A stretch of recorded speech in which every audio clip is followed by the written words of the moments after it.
Israelis and even further problems. And it appears that they're going down that road now. You know, a lot of people, including ourselves, had said that, well, maybe they would attack Iran. Right. I never really saw the Iran attack as being anything successful. Now, the part of the Israeli mistake, the language itself is dominated by this metadata layer, which is duality, and meaning that the thing will have two visible sides to it. So the mistake component is going to have the military mistake of them going one town too far, if you will. But also there's the mistake in the sense of not only going on out and causing the brutality, which sets up the whole scenario, but they will go and make a military mistake within the general mistake, which will lead to some high level of casualties. The high level of casualties, we're assuming at this stage, would be Israelis because of the level of language supporting the idea of absolute shock and horror on the part of the non-military Israeli population. Right. And then at that point, there's a little bit of a rethink. Yes. A little bit more revolution meme comes in. With recently, we had Russia going to Venezuela. They were delivering, military crafts and doing exercises out there in Venezuela. Venezuela's never been a big fan of the United States. Of course, Iran is not a big fan of the United States, and Russia. Well, that's okay. Now let's be real clear about that. I hate to intrude, but that's not necessarily true. Iran and Venezuela don't like the U.S. government. Yes. But that's not the same thing as the United States. Iran and Venezuela have no problem with me. They probably have no problem with you. True. But they don't like our policies in their particular regions. So as long as we're clear about that, then I would agree with that statement. But we also have to note that the Russians sent their oldest warships there. Yes. And it was a limp-in-place kind of a show deal, was not really a significant military exercise. Right. Well, a lot of people were looking at this and saying, okay, well, wait a second here. We got China, we have Russia, we have Iran, we have Venezuela. They all kind of see the same thing as far as U.S. policy and not being a big fan of it, especially with the now administration that is now leaving, finally. Yes. But a lot of people were really concerned about that. They started thinking, well, is the United States, free from attack from this, or are they going to band together and attack? And well, do our policies promote enemies? Yes, they do. Do our policies, like I've seen statements come out of Israel that say, basically, poor Israel, no other nation on the planet is treated so illy and thought of so badly. And it's like, well, hang on, dudes, maybe there's a reason. And it's also true of the U.S. Right. I don't actually have anything in our data that suggests that we're to be attacked in that manner, no. Right. Well, that's good, because, I got to say, for a while there, I was thinking, I just had a bad feeling. It was as if there was something big and bad was coming around the corner for the United States. What? I have no idea. It's just a feeling that I got. Well, it is quite true. I would agree with you. Something big and bad that will dominate for years is coming, and it's going to be oppressive to the point where the dimmest, most despairing photographs of people you ever saw out of the previous depression are going to be held up as "Happy Days Are Here Again" posters.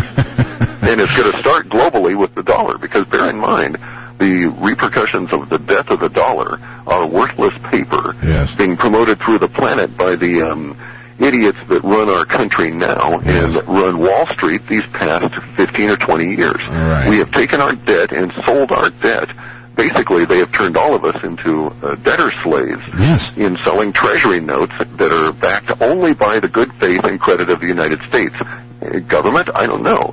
They're not so faithful, and they don't have any good credit, in my opinion. No, absolutely not. Absolutely not. So what's China going to do, since they've taken the wealth of their nation, their savings, their national retirement, and invested it in U.S. treasuries? How are they going to feel when we repudiate, when we come on out and spend our way into hyperinflation and say, yeah, we'll redeem those treasuries with instant dollars that we're printing right now, and you take them? Yes. And the problem is that's not going to happen. Right. They've already told everybody that they're going to refuse. Right. This is going to be the thing that the new administration faces on the 26th. Do you think they're ready for it? Doesn't matter. I think they've failed already, because their goal is not to accommodate reality and get on with things. Their goal is to prop up the old existing system, which is based on a dollar, which in 1913 had 100 cents worth of debt to be able to be attached to it, but currently has something less than 4 cents worth of debt that can be attached to it. So it is worth less in the actual linguistic and sense of the word, and no one wants them.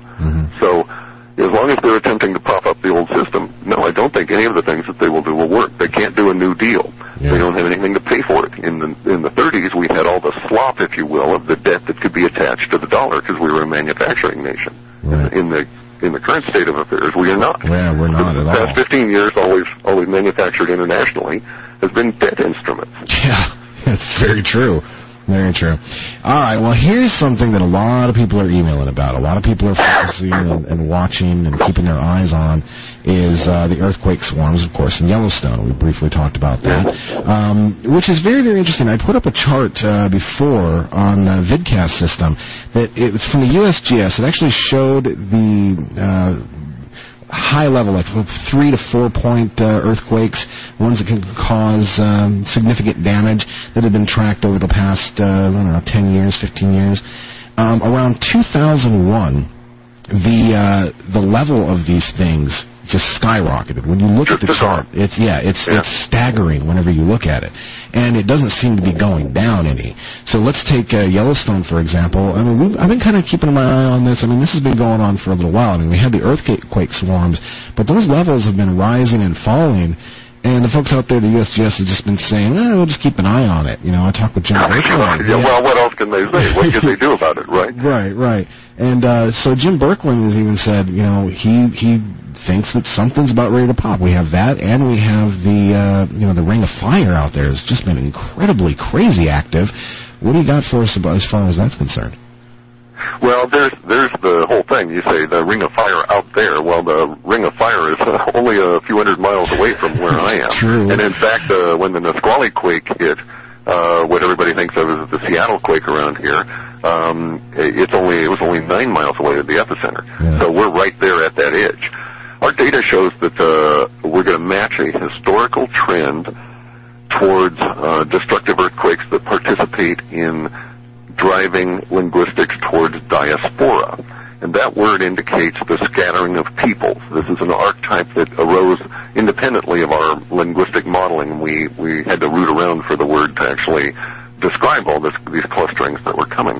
But the indications are that this global coastal event that we suspect will be a 5-month process, not really an event, not a single day or a single earthquake or anything, is part and parcel of things that are occurring right now. So it's predictable that we will all be facing increased earthquakes at a damaging level to the point where they become disruptive to daily life, and it'll probably take about 18 months or so for that to become an increasing part of reality, to the extent that the language filters in the way that we're seeing it now.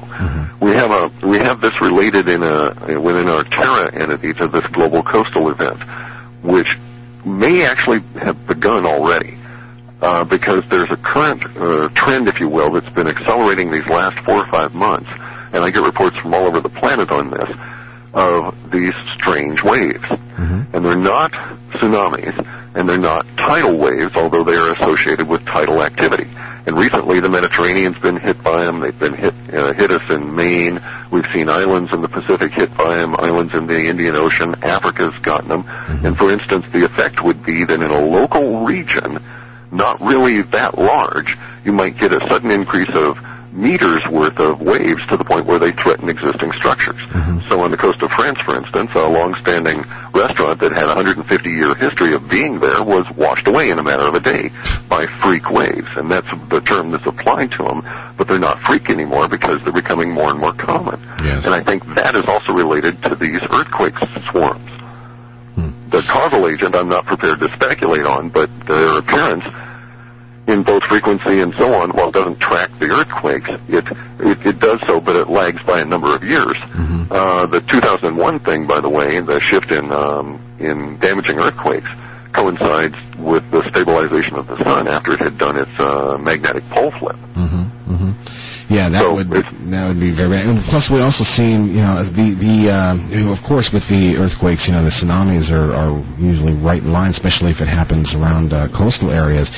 It seems as if, though, we also have a map up on the website that shows the most dangerous areas to live as far as being killed by natural disasters, and the low-lying areas and the coastal areas are the highest. I mean, they're in the reds because of various reasons, usually hurricanes and things, which obviously hurricanes are also getting extremely, even higher and bigger and more dangerous. Like, look at Ike. I mean, it completely wiped out Galveston here in Texas. Right. We've also had the functional equivalent of hurricanes, although not quite to the same level, here in the Pacific Northwest in the past number of years that didn't exist prior to that. And I have personal evidence that I've lost the number of buildings to trees being pushed over, et cetera, by high winds. In fact, we've lost half of our trees to high winds in the last 8 years. Jeez. Aren't you supposed to avoid the coastal areas, Clif?